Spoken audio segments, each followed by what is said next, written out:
Healthy full day of ഈറ്റിങ്ങിൻ്റെ 5ാമത്തെ video ആണിത്.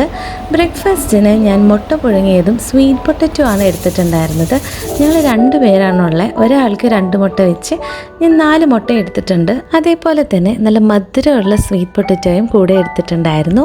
സ്വീറ്റ് പൊട്ടറ്റോ എനിക്ക് നല്ല ഇഷ്ടമാണ്. അതുപോലെ തന്നെ നല്ല മധുരമുള്ള സ്വീറ്റ് പൊട്ടറ്റോ ആണ് എനിക്കിഷ്ടം. അപ്പോൾ പലതരം സ്വീറ്റ് പൊട്ടറ്റോസ് നമുക്കിവിടെ അവൈലബിൾ ആണ്. അതിൽ ഏറ്റവും നല്ല മധുരമുള്ള ടൈപ്പ് ഏതാണെന്ന് എനിക്കറിയാം. അത് നോക്കിയിട്ടാണ് ഞാൻ എപ്പോഴും എടുക്കാറ്. മുട്ടയിൽ കുറച്ച് ഉപ്പും കുരുമുളക് പൊടിയും മാത്രമാണ് ഞാൻ ഇട്ടിട്ടുണ്ടായിരുന്നത്. സ്വീറ്റ് പൊട്ടറ്റോ വെറുതെ പുഴുങ്ങിയെടുത്തതാണ്, വേറെ ഒന്നും ഞാൻ ചേർത്തിട്ടില്ല. ഇതിന്റെ കൂടെ ഞാൻ ചായയും കുടിച്ചിട്ടുണ്ടായിരുന്നു.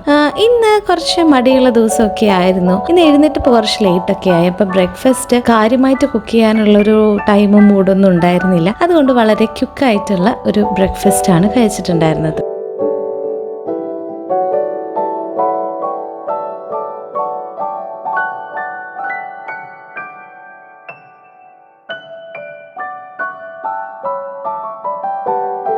ഈവനിങ്ങിനുള്ള സ്മൂത്തി പ്രിപ്പറേഷനാണ്. ഞാൻ പാലെടുത്തിട്ട് അതിൽ ചിയാ സീഡ് മിക്സ് ചെയ്ത് വെച്ചിട്ടുണ്ട്.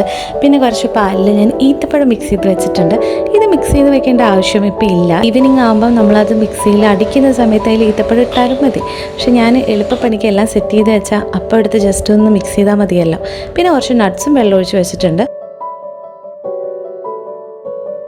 ഹസ്ബൻഡിന് സ്മൂത്തീസ് ഒന്നും വെറുതെ ചിയാ സീഡ് വെള്ളത്തിൽ കലക്കി കുടിക്കുകയാണ് ചെയ്യുന്നത്. ലഞ്ച് ടൈം ആയൊരു മഷ്റൂം റെസിപ്പിയാണ് ഇത്. ഞാൻ എവിടുന്ന് യൂട്യൂബിൽ ഒരിക്കൽ കണ്ടിട്ട് ട്രൈ ചെയ്തതാണ്. എനിക്ക് വളരെ ഇഷ്ടപ്പെട്ടു.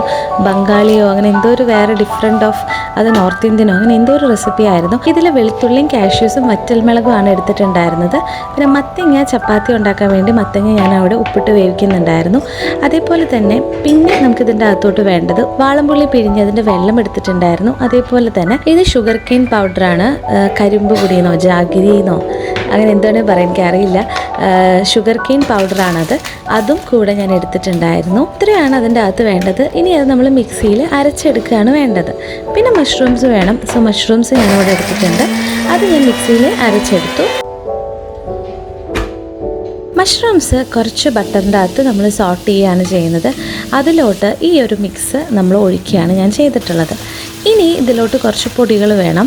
അത് ഞാൻ ഈ പൊടികൾ ഇടുന്ന വീഡിയോ ഞാൻ ഷൂട്ട് ചെയ്യാൻ മറന്നിട്ടുണ്ട്. അപ്പോൾ ഇതിലോട്ട് വേണ്ടത് ഉപ്പ് നമുക്ക് വേണം. അതുപോലെ തന്നെ കുറച്ച് കുരുമുളക് പൊടി, പിന്നെ അതുപോലെ ക്യുമിൻ ജീരകം പൊടി, അതുപോലെ മല്ലിപ്പൊടിയും മഞ്ഞൾപ്പൊടിയും കൂടിയും ഇതിൻ്റെ അകത്തോട്ട് നമ്മൾ ആവശ്യത്തിന് നോക്കി ഇടണം. ഇതിൽ വേറെ സബോളയോ വെളുത്തുള്ളിയോ തക്കാളിയോ ഒന്നും തന്നെ ഇല്ല. എനിക്കിത് വളരെ ഇഷ്ടപ്പെട്ടു. കാരണം നല്ലൊരു പുളി ഉണ്ടായിരുന്നു, എന്നൊരു ചെറിയ മധുരമുണ്ട്, നല്ല സ്പൈസിനെസ് ഉണ്ടായിരുന്നു.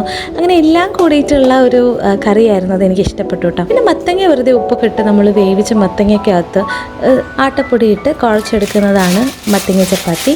അപ്പോൾ അത് ഞാൻ അവിടെ ഉണ്ടാക്കി വെച്ചിട്ടുണ്ട്. ഞാൻ മത്തങ്ങ വെച്ചിട്ടും ബ്രക്കോളി വെച്ചിട്ടും അങ്ങനെ എല്ലാ കൈൻഡ് ഓഫ് പച്ചക്കറികൾ വെച്ചിട്ടും ചപ്പാത്തി ഞാൻ ട്രൈ ചെയ്യാറുണ്ട്. എനിക്ക് പച്ചക്കറി കഴിക്കാൻ കുറച്ച് മടിയൊക്കെ ഉണ്ട്. അപ്പോൾ ഇങ്ങനെയാകുമ്പം പച്ചക്കറി കഴിക്കുകയും ചെയ്യും, എന്നാൽ വലിയ ടേസ്റ്റിനൊന്നും വലിയ വ്യത്യാസമില്ല.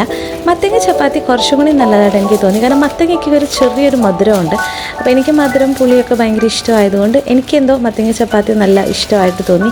ഈ ഒരു കോമ്പിനേഷനും നല്ലതായിരുന്നു, മഷ്റൂമും ചപ്പാത്തിയും വെച്ച്. ബാക്കിയുള്ള ചപ്പാത്തി ഞാൻ ഒട്ടാതെ ഫ്രീസറിൻ്റെ അകത്ത് എടുത്ത് വെക്കുന്നുണ്ട്. കുക്ക് ചെയ്യാതെയാണ് എടുത്ത് വെച്ചത്. നമുക്ക് ആവശ്യമുള്ളപ്പോൾ എടുത്ത് കുക്ക് ചെയ്താൽ മാത്രം മതി. ഇത് ഹാഫ് കുക്ക്ഡ് ഒന്നും അല്ലായിരുന്നു കേട്ടോ. ഈവനിങ്ങിന് സ്മൂത്തിയാണ് ഞാൻ കഴിച്ചിട്ടുണ്ടായിരുന്നത്.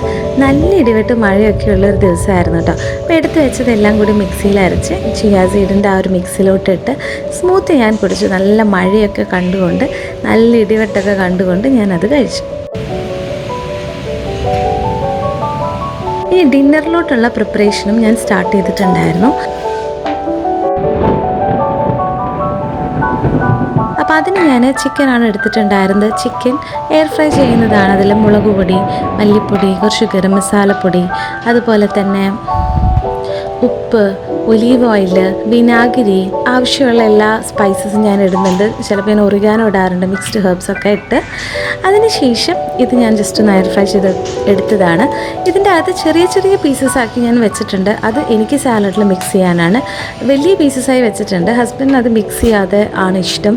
അപ്പോൾ അതുകൊണ്ട് വലിയ പീസസ് ഹസ്ബൻഡിനും കൊടുക്കാൻ വേണ്ടിയിട്ട് 2ആയി ചെയ്തേക്കുന്നതാണ്.